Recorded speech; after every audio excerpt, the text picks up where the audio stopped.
If you want your listing to stand out online, here are 4 simple things that make a huge difference before photo day.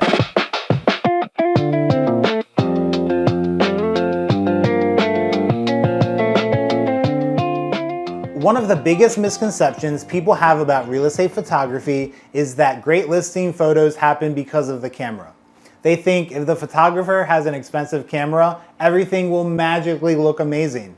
Honestly, preparation matters way more than people realize. I've photographed thousands of homes over the years, and some of the best listing photos I've ever taken weren't necessarily the most expensive homes. They were the homes that were prepared properly. Because when buyers are scrolling through Zillow, Realtor.com, or social media, they're making decisions in seconds, sometimes fractions of a second. They're not consciously analyzing every photo, they're reacting emotionally. They're deciding whether a home feels clean, whether it feels spacious, whether it feels well maintained, whether it feels like somewhere they can imagine themselves living. And small distractions can completely change that perception. What's interesting is that buyers spend dramatically more time looking at photos than they do reading the property description. Most people aren't sitting there studying every word of the listing remarks. They're clicking through photos. They're imagining where their furniture would go. They're picturing holiday dinners in the dining room. They're envisioning themselves drinking coffee on the back deck. The photos are doing most of the selling long before someone schedules a showing. So if you want your listing to stand out online, here are 4 simple things that make a huge difference before photo day. First, clear surfaces. Kitchen counters, bathroom counters, nightstands, desks, coffee tables. The goal isn't to make the home look empty, the goal is to remove visual noise. Every object in a photo competes for attention. When buyers see a cluttered countertop, their brain has to process every item sitting there. Mail, paper towels, soap bottles, phone chargers, coffee makers.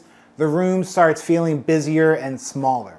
But when those surfaces are cleared off, buyers focus on the space itself. The countertops look larger, the room feels cleaner, the home feels more premium. Second, turn on all lights and open the blinds. Light changes everything. Bright homes feel happier, they feel more welcoming, they feel larger, and they generally photograph much better. One thing I tell my clients is that buyers don't just buy square footage. They buy how a home makes them feel. And bright, inviting spaces simply create a stronger emotional response than dark rooms. Third, move vehicles out of the driveway and away from the front of the house. This one gets overlooked all the time, and I get it. People are busy. They're focused on cleaning inside the home. But curb appeal is often the very first photo buyers see. And first impressions matter.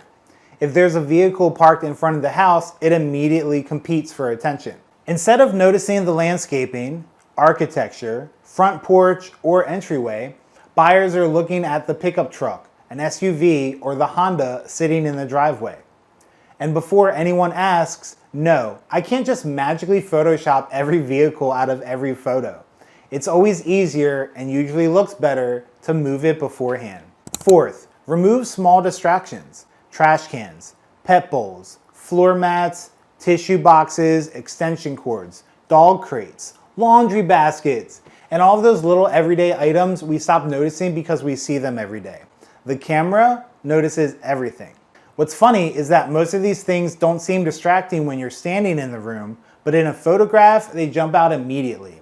And once someone notices them, they're no longer looking at the room. They're looking at the distraction. Now, here's something important.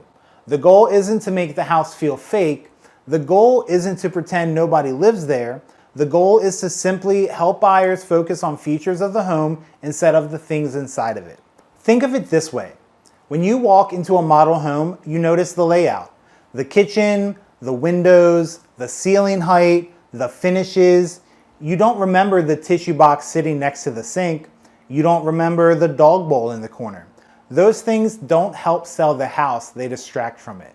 And if you're running out of time before the photographer arrives, here's my favorite piece of advice. Don't organize it, hide it. Seriously, put it in the closet, put it in the garage, put it in a room we may not photograph.